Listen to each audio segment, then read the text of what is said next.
Andito kami sa Miracle Mile Shops in Las Vegas.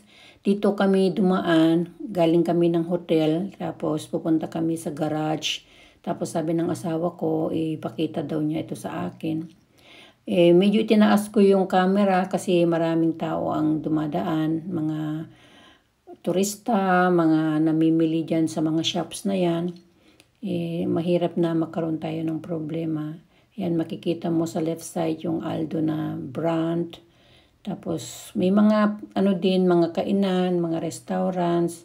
Diyan sa left side makita mo yung Desigual. Meron din yan sa Germany, yung brand na yan. Tapos maraming mga stores dito na pwede ka mag-shopping.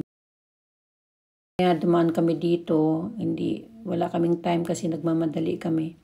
Dahil nga pupunta kami sa garahe para kunin yung sasakyan dahil gusto ni Ralph maglibot sa labas.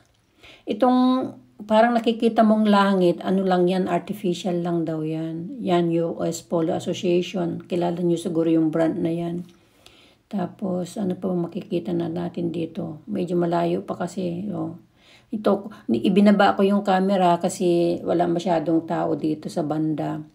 Doon sa mga malapit sa restaurants, maraming tao doon kasi gabi na. Tapos marami nang gustong mag-dinner. Tapos pasara na din yung mga ibang shops. Kaya yan, kitang-kita mo yung parang sabi ng asawa ko dito, parang the whole day araw kasi yung langit ganyan. Artificial lang daw yan, sabi niya. Ewan ko paano nila ginawa yan. Ganda tingnan. Kala mo nasa open air ka. Pero sa totoo hindi. Merong parang may bubong siya tapos nilagyan nila ng decoration na ganyan. Naku, medyo masama ang boses ko.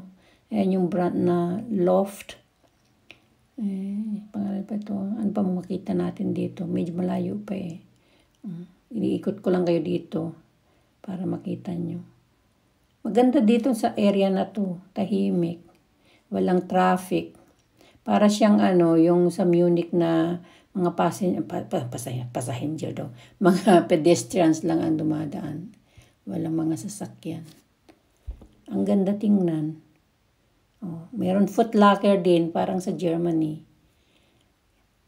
Tapos, box office. Cinema siguro to. Kasi first time kami pumasok dito ng asawa ko. Tapos dyan, doon daw kami lulusot kung saan may pintuan. Diyan kami lulusot para pupunta ng garahe. Ayan, merong Las Vegas, Nevada. Yan yung mga, nagsara na sila. Yan yung shop na na mabibili mo lahat ng mga souvenirs na gusto mong Ayan, Sbarro ba yun? Doon kami nag-lunch kanina. Yan, malapit na kami sa sa exit papunta ng garage. Yung mga ibang shops nagsara na sila kasi late na. Pero ang ganda. Ayan, papasok na kami dito. Medyo lang mahina lakad ko kasi pangalan nito. Kailangan i-video ko lahat para makita ninyo. Hindi maganda yung boses ko. Parang sisipunin yata ako. Parang nangangati yung lalamunan ko. Shop Palace. Ayan. Doon na yung garahe sa right side. Ayan. Diyan kami papasok. Pupunta ng garahe. Ang ganda ng garahe nila dito. Kaya lang mahal. 25 euro daw per night. Pero dahil nakatira kami sa isang hotel, bibigay lang daw sa amin ng $18 per night. Ayan, palabas na kami. Papunta ng park deck. Ay, may tao. Ay, ako pala yun. Akala ko ako na. Dito kami mag-elevator kami. Okay guys, thank you.